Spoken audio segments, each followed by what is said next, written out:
The city never sleeps, but it does dream. And sometimes those dreams bleed into the waking world. I was just another face in the crowd, another soul adrift in the endless rain and neon glow. But lately, something was off. Faint whispers rode the wind, echoes of conversations that never happened, ghosts of thoughts that weren't mine. They were like a song I couldn't get out of my head, pulling at the edges of my sanity.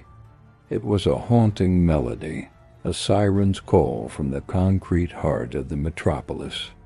Tonight, the whispers became a hum, a low, persistent thrumming that seemed to vibrate in my very bones. It wasn't just in my head anymore. It was real, a physical presence in the night. Drawn by a force I couldn't explain, I followed it.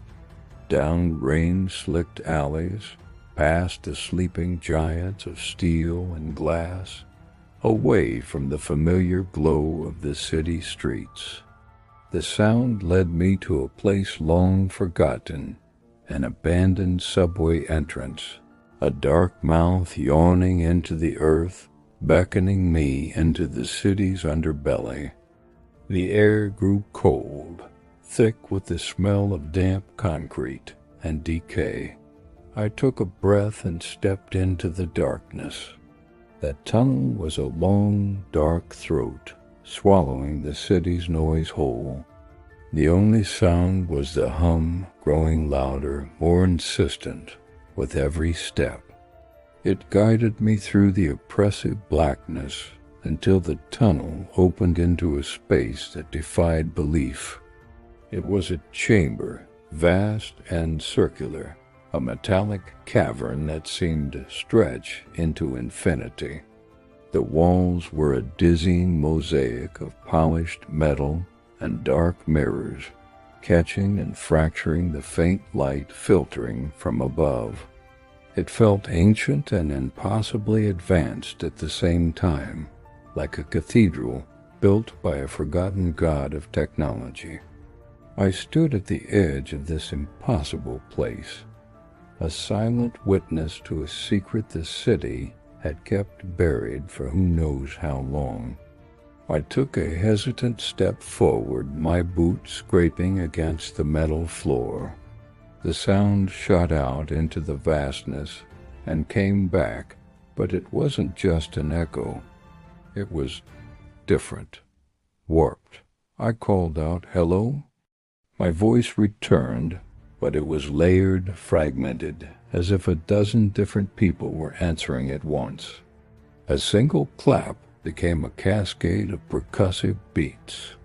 Every sound I made was captured, twisted, and thrown back at me transformed.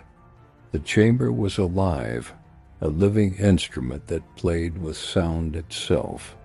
It was terrifying, and yet I couldn't bring myself to leave. I had to understand. Then my own voice began to speak to me from the walls. Not the voice I had just used, but a whisper, insidious and knowing. It spoke of fears I'd buried deep, desires I'd never admitted even to myself. "You were always afraid of the dark," it murmured, the sound curling around me like smoke. "You still are." It knew secrets from my childhood, moments of shame and quiet triumphs. It was my own consciousness, stripped bare and read back to me. The chamber wasn't just echoing sound. It was echoing my soul. I looked at my reflection in the mirrored walls. It wasn't me. Not really. The face that stared back was distorted, its features twisted into a grotesque smile or a mask of silent terror. With every sound I made, the reflections shifted, multiplied. One version of me was old and withered, another was a child. They moved independently, their silent gestures mocking my confusion. their eyes filled with a knowledge I didn't possess. I was surrounded by 1,000 broken versions of myself, each one a piece of my psyche given form in the dark glass. I was no longer a single person, but a fractured chorus. The chamber's symphony began to change. The echoes of my own past faded, replaced by something else entirely. I saw a child's birthday party, felt the warmth of the sun on a beach I'd never visited, heard a lover's whispered promise meant for another. These weren't my memories. They were fragments of other lives, vivid and overwhelming. I felt their joy, their sorrow, their anger. It was an onslaught of human experience, a torrent of recorded moments pouring into me. A library of souls. The chamber wasn't just a place. It was an archive. A vast, terrifying archive of human consciousness, captured and stored through the medium of sound. The realization hit me with the force of a physical blow.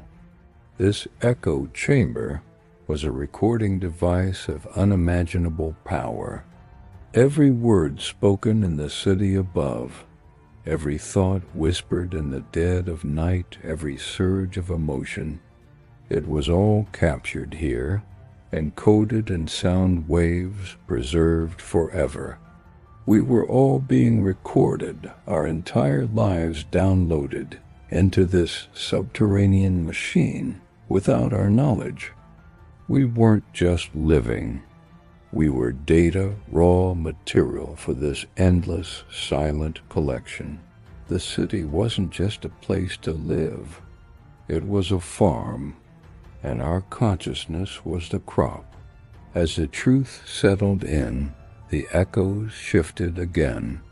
They became a single, unified voice, a chorus of the captured. "It's too late," they warned, the sound coming from all around me, inside me. "You heard the song. You entered the chamber. The recording has already begun." The humming intensified, a deafening roar that vibrated through my entire being. "You cannot leave. You are part of the collection now. Your voice is ours. Your memories are ours. You are an echo, just like us." The path back to the tunnel was gone, dissolved into a wall of swirling sound and fractured light. There was no escape. My panic subsided, replaced by a strange, unnerving calm. The noise wasn't just around me anymore. It was me. I felt my own thoughts, my memories, my very sense of self being pulled apart, dissolving into the cacophony. I looked at my reflection one last time. Across the chamber, the face in the mirror, the one that looked most like me, slowly, deliberately smiled. It was a cold, knowing smile of finality. And as my reflection stood there, solid and defined, my own physical form began to flicker, to dissipate, becoming transparent. I was fading away, my substance turning to sound, my essence absorbed into the endless hum.